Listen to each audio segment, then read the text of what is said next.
जय हिंद दोस्तों, मैं हूं अनूप और आप सब लोग देख रहे हैं ग्लोबल कॉन्फ्लिक्ट। दोस्तों, हाल ही में सुखोई Su-57 को लेके आप लोगों को एक वीडियो में मैं बताया था कि किस तरीके से इन एयरक्राफ्टों से इंडिया अपने आप को बाहर करने के बाद रशियन कंपनियों के लिए आर्थिक मुश्किलें आगे आ रहा है। और इस दरमियान हाल ही के एक रिपोर्ट में बताया जा रहा है कि रशिया के इन सुखोई Su-57 को एक सैटेलाइट इमेज में सीरिया में स्थित एक एयरबेस में देखा गया। तो दोस्तों, आज के इस वीडियो में मैं आप लोगों को बताऊंगा कि रशिया की तरफ से सीरिया में इन एयरक्राफ्टों को डिप्लॉय करने के पीछे असल मकसद है क्या, और क्या रशिया के ये डिप्लॉयमेंट कंपनियों को सुखोई 57 के प्रोडक्शन को लेकर जो आर्थिक मुश्किलें आ रहा है उसे दूर करने में मदद करेगा। दोस्तों, आप सब लोगों को पता ही होगा कि सीरिया में रशिया के एयर बेसेस और नेवल बेसेस है, जहां पे रशिया द्वारा अपने जहाजों के तैनाती के अलावा एयरक्राफ्ट और मिसाइल डिफेंस सिस्टमों का भी तैनाती किया गया है। रशिया के S-400 जैसे एडवांस ट्रेंड एयर डिफेंस सिस्टमों को रशिया ऑलरेडी सीरिया में तैनात करके रखा है, जबकि इससे पहले भी आप लोग सुने होंगे कि रशिया द्वारा Sukhoi 57 5th generation fighter aircraft को सीरिया में ट्रायल के लिए लिया गया था। उस समय रशिया द्वारा दावा किया गया था कि सीरिया में रियल वॉर लाइक सिचुएशन में इन एयरक्राफ्टों को परखा गया है और एयरक्राफ्टों के क्षमता के बारे में जांचा गया। लेकिन दोस्तों, तब से ही सवाल ये उठने लगा था कि इन एयरक्राफ्टों के पास उस समय ना ही अत्याधुनिक रडार था और ना ही एडवांस रेंज सेंसर और इलेक्ट्रॉनिक सिस्टम था। तो उस दरमियान एयरक्राफ्टों को वॉर लाइक सिचुएशन में फ्लाई करने का मतलब ही क्या है। इवन बहुत सारे एक्सपर्टों का तो ये भी कहना है कि वॉर लाइक सिचुएशन में बिना इन इक्विपमेंटों का फ्लाई करना एयरक्राफ्टों का जस्ट फ्लाइंग टेस्ट है। ना ही इसका इक्विपमेंट और सेंसरों को तब परखा जा पाया, ना ही इस ट्रायल से रशिया को टेक्निकली कोई एडवांटेज मिला। पर इस दरमियान जब कुछ सैटेलाइट इमेजों के द्वारा इस बात का खुलासा किया गया है कि रशिया के सुखोई 57 एयरक्राफ्टों को सीरिया के एयरबेस में डिप्लॉय किया गया, तो इसका मतलब यह है कि रशिया के द्वारा अब अपने अत्याधुनिक एयरक्राफ्टों में जो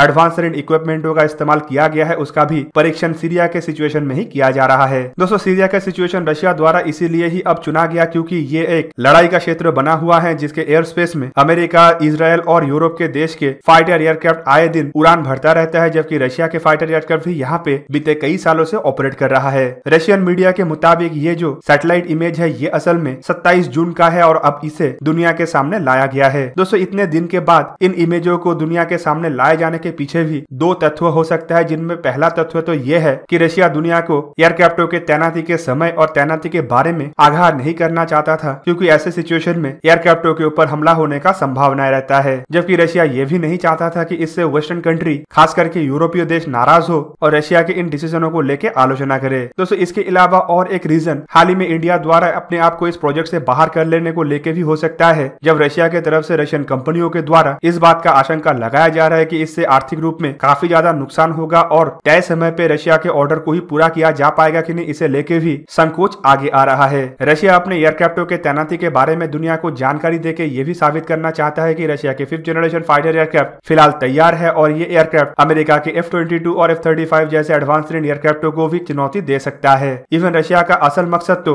इंडिया को ये जताना कि इंडिया के तरफ से इन एयरक्राफ्टों के परफॉर्मेंस और क्षमता को लेकर जो सवाल उठाया जा रहा है उसके ऊपर भी रशिया की तरफ से काम किया जा रहा है। और इंडिया जिस तरीके से इन एयरक्राफ्टों को डाउनग्रेड कर रहा है, असल में उतना ये एयरक्राफ्ट कमजोर नहीं है। दोस्तों, S-400 के सेल के समय भी रशिया की तरफ से इन मिसाइलों को सीरिया में ही सबसे पहले डिप्लॉय किया गया था और मिडिल ईस्ट के देशों के अंदर इन मिसाइलों के कैपेबिलिटी और क्षमता के बारे में भी काफी चर्चा हुआ था। उस दरमियान रशिया को इसे लेके काफी ज्यादा सफलता भी मिला था, जिसका एक एग्जांपल टर्की है। दोस्तों, इस डिप्लॉयमेंट के बाद ही टर्की के तरफ से मिसाइलों को लेके पॉजिटिव जेस्चर दिखाया गया और रशिया को तब टर्की का एक बड़ा डील हासिल करने में सफलता मिला। दोस्तों, रशिया का इस तरीके का तैनाती टर्की को खाली मिसाइल सप्लाई करने पे मदद नहीं दिया, बल्कि टर्की और अमेरिका का जो गठबंधन था उसे भी तोड़ने में मदद दिया। रशिया का और एक इशारा टर्की को लेके भी है, क्योंकि जब F-35 प्रोजेक्ट से टर्की को बाहर निकाला गया तब से ही टर्की द्वारा नेक्स्ट जनरेशन के फाइटर एयरक्राफ्टों का तलाश किया जा रहा है और अपना भी 5th जनरेशन फाइटर एयरक्राफ्ट के कॉन्सेप्ट को आगे बढ़ाया जा रहा है। टर्की का जो 5th जनरेशन का TFX फाइटर है उसे भी टर्की बनाने का कोशिश तो कर रहा है, लेकिन बिना वेस्टर्न कंट्री के मदद से या फिर रशिया की मदद से इन एयरक्राफ्टों को डेवलप करना टर्की के लिए भी पॉसिबल नहीं होगा, क्योंकि टर्की के पास इतना ज्यादा एक्सपीरियंस भी नहीं है और ना ही अब तक कोई ऐसे फाइटर एयरक्राफ्ट डेवलप करने का कोई टेक्निकल सपोर्ट है। टर्की असल में ब्रिटेन का या फिर रशिया का मदद चाहता है, लेकिन इसके लिए भी टर्की को बड़ा कीमत चुकाना पड़ सकता है, क्योंकि बिना किसी फायदे का कोई भी देश किसी तीसरे देश को मदद नहीं करता।